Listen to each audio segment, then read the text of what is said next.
The moment I signed that paper, I lost control over my own life. Or at least, that's what they believed. I remember the way the pen felt in my hand, heavier than it should have been, as if it already knew what it was about to cost me. The lawyer's office smelled faintly of polished wood and stale coffee, the kind of place where decisions were made quietly, permanently. My son Daniel sat to my right, his fingers tapping lightly against the armrest, a habit he'd had since he was a boy whenever he was nervous. Only now, he wasn't looking at me. He hadn't looked at me once since we walked in. On my left, Olivia, my daughter-in-law, sat perfectly still, her posture straight, her smile small and composed, like she had already reached the end of a story the rest of us were still pretending to understand. "It's just a standard protection document, Mom," Daniel had said earlier that morning, standing in my kitchen while I poured him coffee. "In case anything happens. It keeps everything organized." He'd said it so casually, like we were talking about renewing an insurance policy or updating a phone plan. I had nodded, because that's what mothers do. We trust. We believe. We don't imagine that the people we raised could ever be the ones quietly rewriting our lives. The lawyer, Mr. Keaton, a man I had never met before, slid the paper across the desk toward me. "If you'll just sign here, Mrs. Collins," he said, tapping a neatly marked line at the bottom. His voice was smooth, practiced, detached. I glanced down at the document, pages filled with language dense enough to blur together. Legal words have a way of doing that, hiding sharp edges behind polite phrasing. I didn't read every line. That's the truth. I trusted my son. I trusted the life I thought I had built. And for a brief second, I almost hesitated. Not because I understood what the paper meant, but because something in the room felt off. Too quiet. Too certain. I looked up. Daniel still wasn't meeting my eyes. Olivia, however, was watching me closely. Not warmly. Not kindly. Just watching. Measuring. Waiting. And in that moment, something deep inside me shifted. Not fear. Not yet. But awareness. A small, cold realization that whatever this was, it wasn't for my benefit. Still I smiled. A soft, polite smile. The kind I had. Worn for decades at family dinners, at holidays, at every moment when keeping the peace mattered more than asking the wrong question. "Of course," I said gently, as if nothing in the world had changed. Then I signed. The pen moved smoothly across the paper, my name settling into place with a finality that echoed louder than any argument ever could. Margaret Collins. When I set the pen down, Olivia exhaled, just slightly, but enough for me to notice. Daniel leaned back in his chair, the tension leaving his shoulders all at once. And that was when I knew. Not what I had signed, not yet. But I knew it had been exactly what they wanted. "All set," the lawyer said, gathering the papers with efficient hands. "We'll process everything immediately." Immediately. Such a small word for something so large. I stood up slowly, smoothing my coat as if I were leaving an ordinary appointment. No one stopped me. No one explained anything further. There was no need. Whatever came next, they believed it was already done. As we walked out of the office, Olivia's hand slipped lightly around Daniel's arm, her voice low and satisfied. "That went easier than I expected," she murmured. I pretended not to hear. I had spent a lifetime pretending not to hear things that didn't fit the version of family I wanted to believe in. But this time was different. This time, I wasn't confused. I wasn't blind. As we stepped out into the cool afternoon air, I paused for just a second, letting the silence settle around me. The sky was clear. The world looked exactly the same. And yet, everything had shifted. I had just signed a piece of paper that was meant to take everything from me. My home, my independence, my voice in my own life. They thought I didn't understand. They thought I had just handed over control without question. And maybe, to them, it looked that way. I turned slightly, catching my reflection in the glass door behind us. A 68-year-old woman with silver hair, steady eyes, and a calm expression that gave nothing away. I smiled again. Not for them. Not this time. For myself. Because what they didn't realize, what they couldn't possibly see, was that I had already begun paying attention long before that pen ever touched the paper. And sometimes, losing control is the only way to see exactly who's been trying to take it from you all along. I drove home alone that afternoon, the road stretching out in front of me in long, familiar lines that suddenly felt different, like I was seeing everything through a pane of glass I could not quite touch. My house stood exactly where it always had, A two-story colonial with white siding and blue shutters. The same home my husband and I had spent 32 years paying off, room by room, memory by memory. I parked in the driveway and sat there for a moment with my hands resting lightly on the steering wheel, listening to the quiet hum of the engine before turning it off. Silence followed, thick and complete. When I stepped inside, nothing had changed, and yet everything had. The air still carried that faint lavender scent from the cleaning spray I used that morning. The clock in the hallway still ticked with steady precision, and the sunlight still spilled across the hardwood floors in soft, golden squares. I set my purse down on the small table by the door and walked slowly into the living room, letting my fingers trail across the back of the couch as I passed. This house had always felt like mine, not because of any document, but because of the life lived inside it. And now, for the first time, I allowed myself to wonder what exactly that paper had taken from me. I did not panic. That surprised me more than anything. I did not reach for the phone, did not call Daniel, did not demand answers. Instead, I moved through the house quietly, noticing things I had overlooked before. The new lock on the study door that Olivia had insisted on installing 2 months ago. The missing folder from the filing cabinet where I kept old property documents. The way Daniel had stopped discussing finances with me entirely, even though he used to ask my opinion on everything from utility bills to insurance renewals. It had not happened all at once. It never does. It had been small changes, easy to dismiss in the moment, easier to excuse because love makes you generous with your explanations. I went into the kitchen and poured myself a glass of water, taking a slow sip as I leaned against the counter. I remembered the way Olivia had started handling the mail last year, saying she was only trying to help, that I should not have to worry about paperwork anymore. I remembered the time she suggested consolidating accounts for convenience, her tone light, almost playful, as if she were doing me a favor.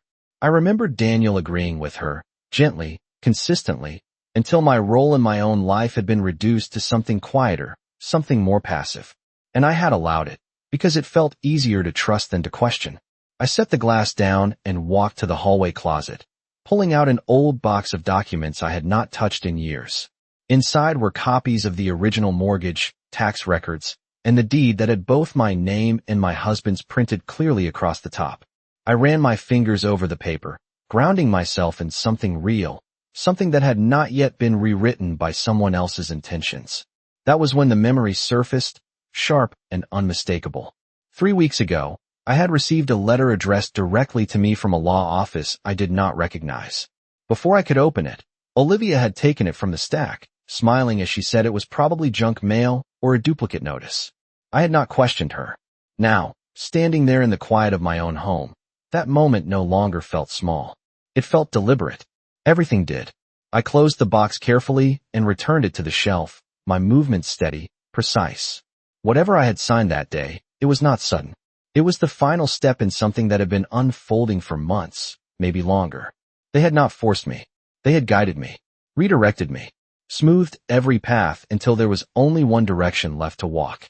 I moved back into the living room and sat down slowly, folding my hands in my lap as I let the silence settle again. I was not angry. Not yet. Anger requires certainty, and I was not finished understanding. But I was no longer unaware. That part of me was gone.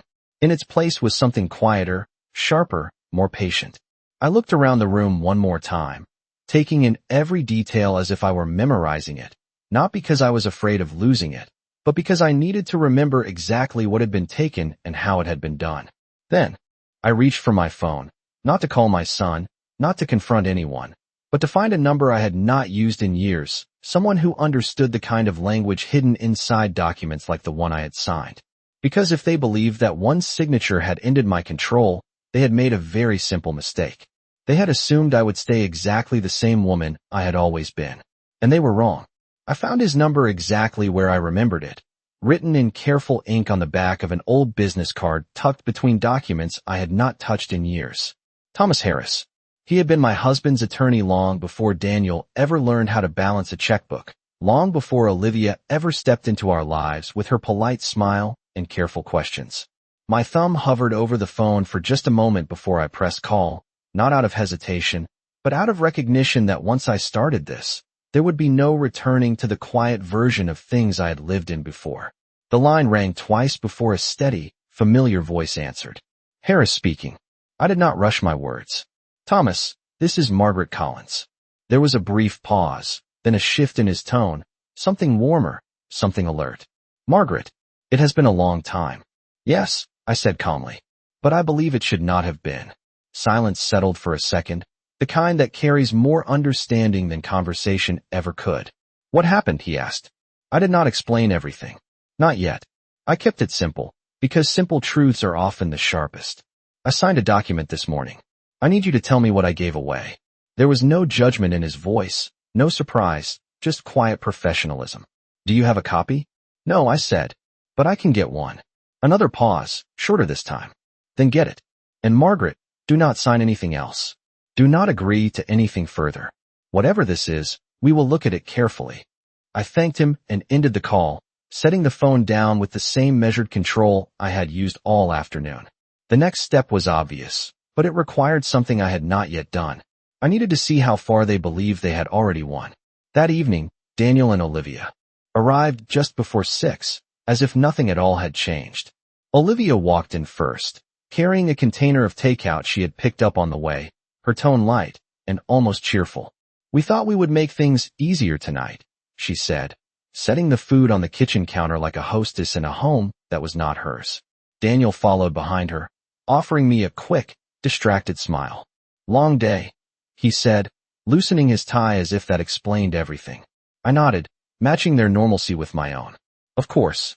I moved through the motions of dinner without question, setting plates, pouring water, taking my usual seat at the table I had chosen 20 years ago because it caught the best afternoon light. They spoke about small things at first. Work updates, a neighbor's renovation, a new restaurant opening downtown. It was all so carefully ordinary that it almost felt rehearsed. And then, without warning, Olivia shifted the conversation. We should probably talk about next steps, she said, her voice still gentle, but with something firmer beneath it. Daniel glanced at her, then at me, his expression tightening for just a fraction of a second before he looked away again. It is just logistics, Mom, he added quickly. Nothing complicated. I folded my hands lightly in my lap and looked at them both, calm, attentive, giving them exactly what they expected to see. What kind of logistics? Olivia smiled, but it did not reach her eyes. Now that everything is officially transferred, we will need to make some adjustments. Just practical things. Officially transferred. There it was. Not hidden. Not softened. Said plainly, as if it were the most natural development in the world. I tilted my head slightly, as if considering it for the first time. Transferred. Daniel shifted in his seat. The house, Mom. It is just easier this way. For management. For taxes. For everything. His words came quickly, but not smoothly. Olivia placed her hand gently over his, steadying him. It protects you, she said, her tone reassuring, almost kind. You will not have to worry about anything anymore. I held her gaze for a moment, letting the silence stretch just enough to make her uncomfortable, just enough to remind myself of what I had already begun to understand. Then I nodded slowly. I see. And I did see. Not just the surface of what they were saying, but the shape of what they had built beneath it. They believed they had simplified my life, reduced my responsibilities, taken control for my benefit. That was the story they were telling. But stories have edges, and I had started to feel exactly where those edges cut. I reached for my glass of water and took a small sip, setting it down carefully before speaking again. So what happens next? Olivia's smile returned, brighter now, more confident. We will take care of everything, she said. You can just relax. Relax. Such a gentle word for something so absolute. I nodded again, offering them the quiet agreement they were waiting for. Because for now, that was exactly what I needed them to believe. That nothing had changed. That I was still the same woman who trusted, who signed, who did not ask too many questions. But inside, something had already shifted beyond their reach. And for the first time, I was no longer following the path they had laid out for me. I was watching it. After they left that night, I did not clean the dishes right away. I let them sit on the table exactly as they were, plates half empty, glasses with condensation slowly fading, the quiet evidence of a conversation that had been far more revealing than either of them realized. I remained in my chair, my hands folded neatly in front of me, replaying every word, every glance, every carefully chosen phrase. It protects you. We will take care of everything. You can just relax. They had not raised their voices. They had not argued. That was what made it so precise. Control does not always arrive with force. Sometimes it arrives wrapped in kindness, delivered in a tone so gentle that you almost thank the person for taking something from you. I stood up slowly and began clearing the table, one plate at a time, my movements steady and unhurried. I had spent decades doing this exact routine, cleaning up after family dinners, after holidays, after moments that once meant warmth and belonging. Tonight, it felt different. Not because the task had changed, but because I had. I rinsed each plate carefully, listening to the soft rush of water against porcelain, allowing the quiet to settle my thoughts into something sharper, more defined. As I dried my hands, I looked toward the hallway, my gaze landing briefly on the study door. That door had always been open. For years, it had been a space where my husband and I kept everything important, documents, records, plans for the future we had built together. Then, slowly, without announcement, it had become something else. Olivia had suggested reorganizing it. Daniel had agreed. And one day, the lock appeared. At the time, it had seemed like a small change. Practical. Sensible. Now, it stood as something far more deliberate.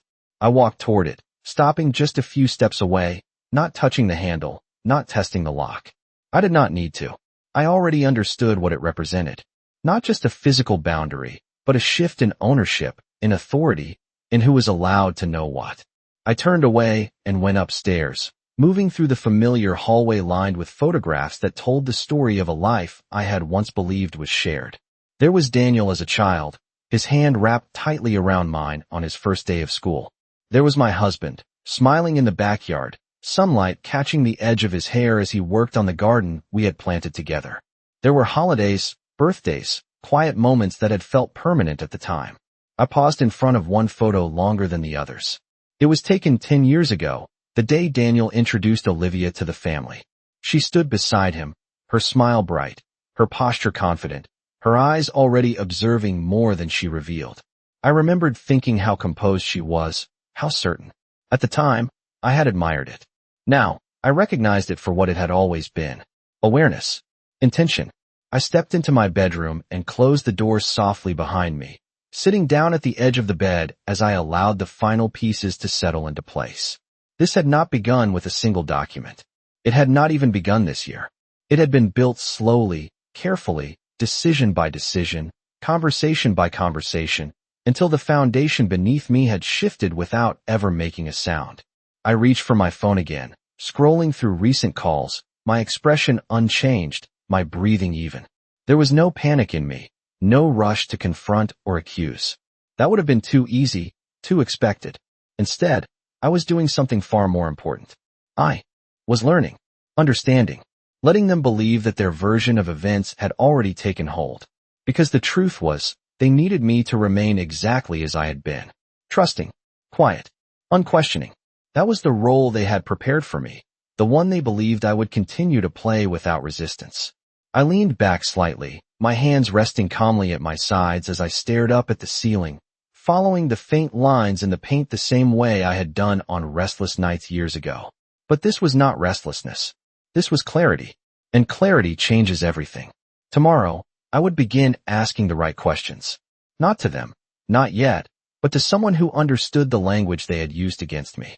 Someone who could read what had been hidden inside that paper line by line, word by word. Because whatever had been transferred, whatever had been signed, whatever they believed was now beyond my control, I intended to see it for exactly what it was. And once I did, I would decide what came next. Not them. Me. The next morning, I woke up before sunrise, not because I could not sleep, but because something inside me had already shifted into motion.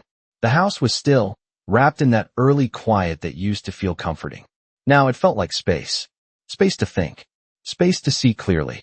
I made my coffee the same way I always had, measuring each scoop carefully, pouring the water slowly, letting the familiar routine anchor me while my mind stayed focused on what mattered. There was no confusion anymore, only direction. By 8 o'clock, I was dressed and ready, standing in my kitchen with my purse in hand, looking around the room one more time before I left. Nothing about it looked different. The same cabinets, The same table, the same light coming through the window. But ownership is not always visible. Sometimes, it is hidden in paperwork, in signatures, in decisions made quietly behind closed doors. And that was exactly what I intended to uncover. Thomas Harris's office was across town, in a building that had not changed much in the past 20 years. The same brass directory in the lobby. The same muted carpet lining the hallway.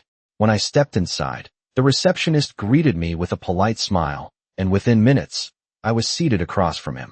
He looked older, of course. We both did. But his eyes were the same. Observant. Careful. The kind of eyes that missed very little. "Tell me everything," he said, folding his hands on the desk. I did. Not with emotion, not with accusation, but with clarity. I described the meeting, the document, the language they had used, the way Daniel avoided my gaze, the way Olivia watched every movement. I told him about the changes over the past year, the small shifts that no longer felt small. He listened without interruption, his expression steady, his attention precise. When I finished, he leaned back slightly, considering. "We need the document," he said finally. "Without it, we are working in the dark." I nodded. "Then we will not work in the dark." There was a brief pause before he gave a small, almost approving nod. "Good," he said. "Because if what you are describing is accurate, then this was not a simple transfer. It was structured, intentional, and possibly improper." He did not use dramatic language. He did not need to. The weight of his words was enough. I reached into my purse and placed a folded envelope on the desk. "This came 3 weeks ago," I said. "It was taken before I could open it." He glanced at it, then back at me. "Taken by Olivia," I replied calmly. He did not react immediately, but I saw the shift in his posture, the slight tightening in his expression. "Do you still have access to your mail?" he asked. I considered that for a moment, then answered honestly. "Not consistently." Another small nod. "All right," he said, reaching for a notepad. "Here is what we are going to do." His tone was not loud, not forceful, but it carried something solid, something grounded in experience. "First, you are going to request a full copy of everything you signed. Not casually, not verbally, in writing. Second, you are going to say nothing else to them. No concerns, no questions. Let them believe everything is settled." I almost smiled at that. "That will not be difficult." He allowed himself the faintest hint of understanding. I thought it might not be. He continued, outlining the next steps with careful precision, each one building on the last. "Request documents. Review language. Verify signatures. Identify any inconsistencies." It was methodical, controlled, exactly what I needed. When he finished, he looked at me directly. "Margaret," he said, his voice quieter now, "whatever they believe they have done, do not assume it is final. Paper can be powerful, but it is not absolute." I held his gaze, letting that settle. Not absolute. That was enough. When I left his office, the morning had fully arrived, the sun higher now, the streets busier, the world moving forward as it always does. But I was no longer moving blindly within it. I had direction. I had clarity. And most importantly, I had time. Because the one thing Daniel and Olivia did not understand was that control is not lost in a single moment. It is given away slowly, piece by piece, until someone decides to take it back. And I had just made that decision. When I returned home, I did not go inside right away. I stood on the front porch for a moment, my hand resting lightly against the doorframe, looking out at the quiet street as if I were seeing it from a different place entirely. The same neighbors walked their dogs. The same cars passed at the same steady pace. Nothing had changed. And yet, everything had. I stepped inside and closed the door behind me, the soft click echoing slightly in the entryway. This house had always responded to me in small, familiar ways. The way the floor creaked near the staircase. The way the afternoon light shifted across the walls. It still did. But now I understood something I had not allowed myself to see before. Familiarity does not equal control. I set my purse down and moved through the house with quiet purpose, not searching randomly, but following a very specific line of thought. If Olivia had taken control of the paperwork, then the information I needed would not be in obvious places. It would be organized, hidden behind systems that looked efficient but were designed to exclude me. I stopped in the kitchen and pulled out a small notepad from the drawer, writing down a single sentence exactly as Thomas had instructed. A formal request. Clear. Direct. No emotion. I read it once, then again, making sure every word carried the right weight. Then I folded the paper carefully and set it aside. That would come later. Timing mattered now. I walked toward the study again, standing in front of the locked door, with a calm expression, as if it were just another part of the house. I did not try the handle. Instead, I turned slightly and looked toward the hallway where the thermostat was mounted on the wall. A small, ordinary device that most people would never think twice about. But I remembered something Olivia had mentioned weeks ago, something she had said casually while adjusting the temperature. Everything is connected now, she had said with a light laugh. It is easier to manage remotely. At the time, it had sounded like convenience. Now it sounded like access. I walked over to it, studying the interface, noting the brand, the model, the small indicator light blinking steadily. Systems. Control. Access points. Olivia liked systems. That was how she operated. Not loudly, not aggressively, but completely. I stepped back and let my gaze move slowly through the hallway, noticing details that had once blended into the background. The new file organizer on the side table. The small stack of unopened mail placed slightly out of reach. The absence of anything that might give me immediate answers.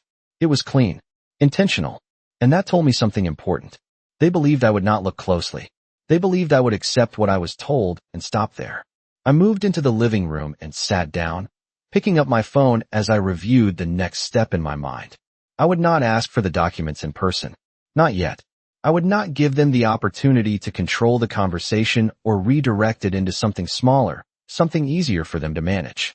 Instead, I would follow the structure Thomas had laid out. Written, recorded, traceable. I opened my email and began typing slowly, choosing each word with care. There was no accusation in the message, no tension, no sign that anything was wrong. Only a simple, polite request for copies of all documents I had signed, for my personal records. I read it twice, then once more, ensuring that it revealed nothing beyond what was necessary. Then I sent it. The message disappeared into the quiet digital space between us, carrying more weight than it appeared to hold. I set the phone down and leaned back slightly, allowing a small, controlled breath to settle in my chest. The first move had been made. Not theirs. Mine. And now all I had to do was wait. Because waiting, when done correctly, is not passive. It is observation. It is preparation. It is the moment where people reveal themselves without realizing they are being seen. I glanced toward the front door as the late afternoon light shifted once again, casting long shadows across the floor. Somewhere in the next room, the clock ticked steadily forward, marking time the way it always had. But this time, I was paying attention to every second. Because whatever response came next, whatever explanation they chose to give, whatever version of the truth they tried to present, I would be ready to see it for exactly what it was. Not what they wanted me to believe. Not what I had once hoped was true, but what it actually meant. And that changed everything. The response came sooner than I expected. Not in days, not even in hours, but that same evening, just after 6, when the house had begun to settle into its usual quiet. My phone lit up softly on the table beside me, and I did not reach for it immediately. I let it ring once, then fall silent, watching the screen without urgency. Control is not only about what you do. It is also about what you choose not to do. When I finally picked it up, I saw Daniel's name. Not an email reply. Not a forwarded document. A call. That told me everything I needed to know. I answered calmly. Hello, Daniel. There was a brief pause on the other end, as if he had expected something different, something more uncertain. Mom, he said, his voice measured, careful. I saw your email. Of course he had. Olivia would have made sure of that. Yes, I replied. I would like copies of what I signed. Another pause, longer this time. I could almost hear him choosing his next words. It is just standard paperwork, he said finally. There is nothing you need to worry about. I did not respond right away. Silence has a way of making people reveal more than they intend. Daniel, I said gently. I did not say I was worried. I said I would like copies. The distinction mattered. And he felt it. I could hear the shift in his breathing, the slight tightening beneath his calm tone. Olivia has everything organized, he continued. She will send it over when she has time. When she has time. Not when I requested it. Not when it was appropriate. When she decided. I let that settle between us for a moment before answering. Then I will wait. My voice did not change. No pressure. No urgency. Just agreement. But it was not the kind of agreement he was used to. There is no rush, I added softly. I am simply keeping my records complete. That was the end of it. He did not argue. He did not ask questions. He ended the call with the same polite distance he had used all day. And that was when I knew something important. They were not expecting resistance. But they were prepared for questions. That meant they had already discussed what to say, how to say it, how to keep everything contained within a version of events that worked in their favor. What they were not prepared for was patience. I set the phone down and leaned back in my chair, letting the quiet return as I replayed the conversation in my mind. Every word, every pause, every carefully chosen phrase. Standard paperwork. Nothing to worry about. When she has time. It was all consistent, controlled, and slightly delayed. Delay is not accidental. It is a strategy. I stood up slowly and walked toward the front window, looking out at the street as the sky shifted into evening. Lights flickered on in neighboring houses. Cars pulled into driveways. Ordinary life continuing, unaware of the small, precise shifts happening behind closed doors. I rested my hand lightly against the glass, my reflection faintly visible in the fading light. They believed they were managing the situation, containing it, giving me just enough reassurance to prevent further questions. But reassurance only works when it is accepted without examination. And I was no longer accepting anything without looking beneath it. I turned away from the window and moved back into the living room, my steps unhurried, my thoughts clear. If they delayed, I would wait. If they redirected, I would observe. If they tried to simplify something that was not simple, I would let them continue. Because every response, every hesitation, every controlled explanation was not just an answer. It was information. And information, when gathered carefully, becomes something far more powerful than confrontation. I sat down once more, folding my hands in my lap as the room settled into quiet again. Somewhere, a clock ticked steadily forward, marking time the way it always had. But now, each second felt intentional, measured, useful, because the truth does not reveal itself all at once. It unfolds in small moments, in the spaces between words, in the details people think no one is paying attention to.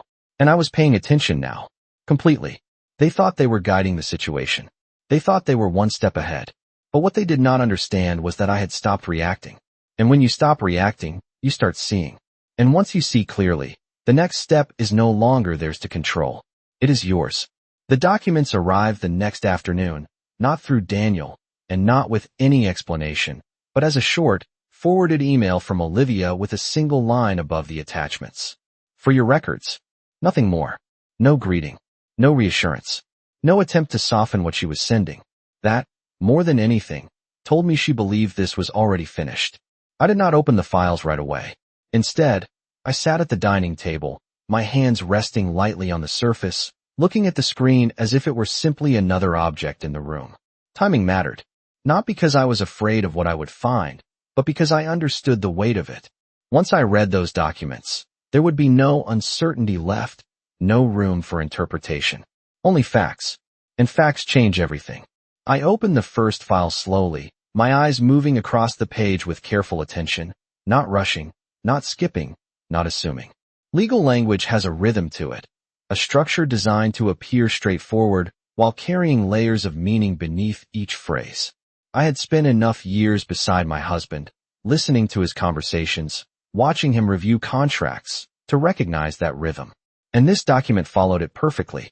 At first, it appeared exactly as Daniel had described. A transfer of responsibility. A consolidation of ownership for efficiency. Words like protection, management, and long-term planning repeated in measured intervals, creating the illusion of something reasonable, even beneficial. But then the language shifted. Not dramatically, not obviously, just enough to change the meaning if you were not looking closely. Irrevocable. Full authority. Sole discretion. I read those words again, slower this time, letting them settle fully into place. Irrevocable. Not temporary. Not conditional. Permanent. Full authority. Not shared. Not limited. Complete.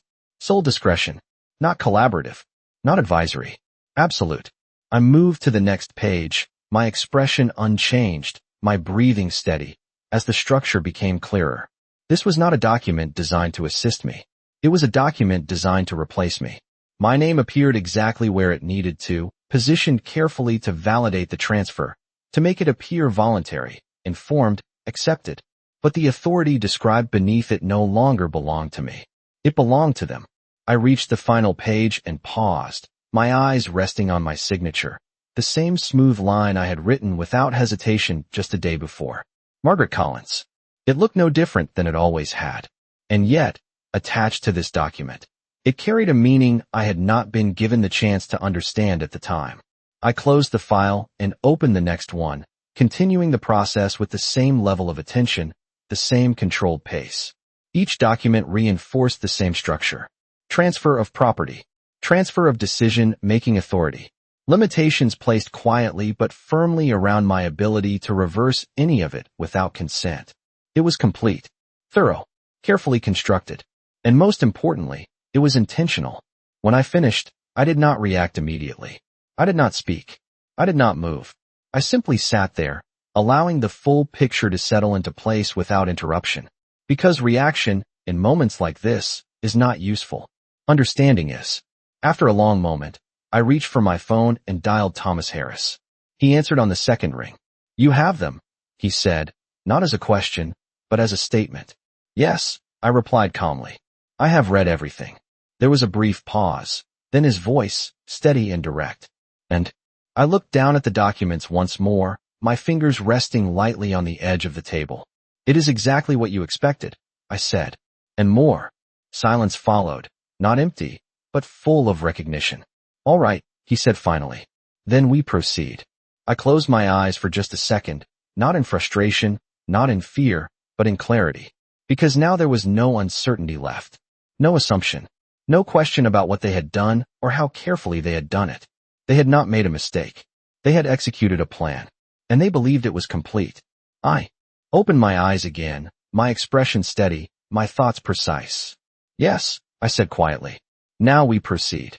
And for the first time since that pen touched the paper, I was no longer reacting to what had already happened. I was preparing for what came next. 3 days later, I invited them to dinner. Not because I wanted company, and not because anything needed to be discussed, but because timing matters when you decide to stop being part of someone else's plan and begin executing your own. I set the table the same way I always had, placing each dish with quiet precision, folding the napkins neatly, aligning the silverware until everything looked exactly as it had for years. There is something disarming about familiarity. It makes people comfortable. It makes them careless. Daniel arrived first, his expression neutral, his posture slightly guarded in a way he probably believed I would not notice. Olivia followed a moment later, her smile polished, her eyes scanning the room in that same measured way I had come to recognize.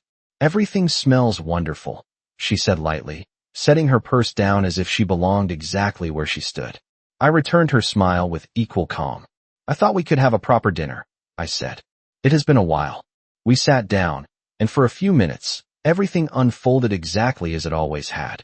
Small talk, polite conversation, the rhythm of normalcy. And then, as expected, Olivia shifted the direction. "Have you had a chance to review the documents?" she asked, her tone casual, but not accidental. Daniel glanced at her, then at me, his attention sharpening just slightly. I placed my fork down gently and looked at them both, allowing a brief pause before answering. "Yes," I said. "Nothing more. No elaboration. No emotion. Just the truth." Olivia held my gaze for a moment, searching for something she could interpret, something she could use. "And?" she prompted, her voice still smooth. I leaned back slightly in my chair, folding my hands in my lap, the same composed posture I had carried through every moment leading to this one. "It is very thorough," I said. That was all. Daniel shifted again, less comfortable now, his fingers tightening slightly around his glass. Olivia's smile remained, but it had changed. Not gone, just sharper. "We wanted to make sure everything was taken care of," she replied, "so that you would not have to worry about anything moving forward." I nodded slowly. "Yes," I said. That part was very clear. Silence followed. Not long, but long enough. The kind of silence that begins to stretch when expectations are not met. Olivia broke it first. "If you have any questions, we can go over it together," she offered, her tone still controlled, but with a faint edge now visible beneath it. I looked at her, steady and calm. I do not have questions, I said. That was when Daniel finally spoke, his voice quieter than before. Mom, he began, but he did not finish. He did not need to. I could see it in his face. The uncertainty. The realization that something in this conversation was not unfolding the way they had planned. I reached beside my chair and picked up a slim folder, placing it gently on the table between us. Not abruptly, not dramatically, just present. Olivia's eyes dropped to it immediately. Daniel followed a second later. What is that? He asked. I rested my hand lightly on the folder, not opening it yet. This, I said, my voice even, is a full review of the documents I signed, prepared by someone who understands exactly what each line means. Olivia's posture shifted almost imperceptibly, her shoulders tightening just slightly. Daniel's expression changed more visibly, confusion giving way to something closer to concern. I opened the folder slowly and turned it toward them, revealing pages marked with notes, sections highlighted with careful precision, language broken down into clear, undeniable terms. Not accusations. Not opinions. Facts.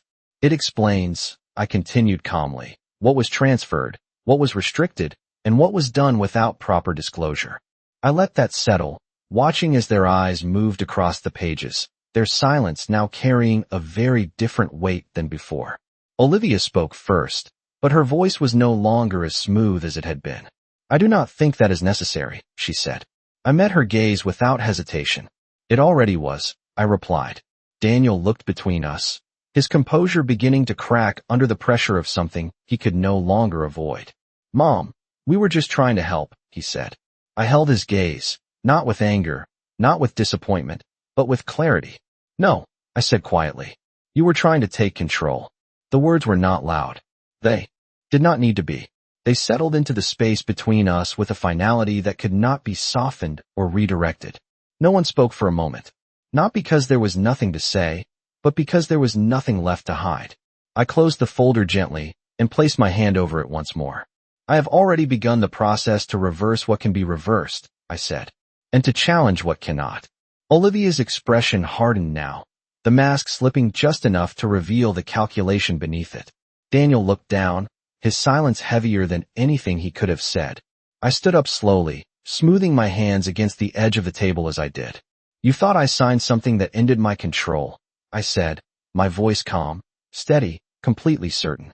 I looked at them both, letting the truth settle fully into place. What I actually did, I continued, was give you just enough confidence to show me exactly who you are. I stepped back from the table, the room quiet around us, the outcome no longer uncertain. Because control is not something you lose in a single moment. It is something you take back when you finally see clearly. And now I did.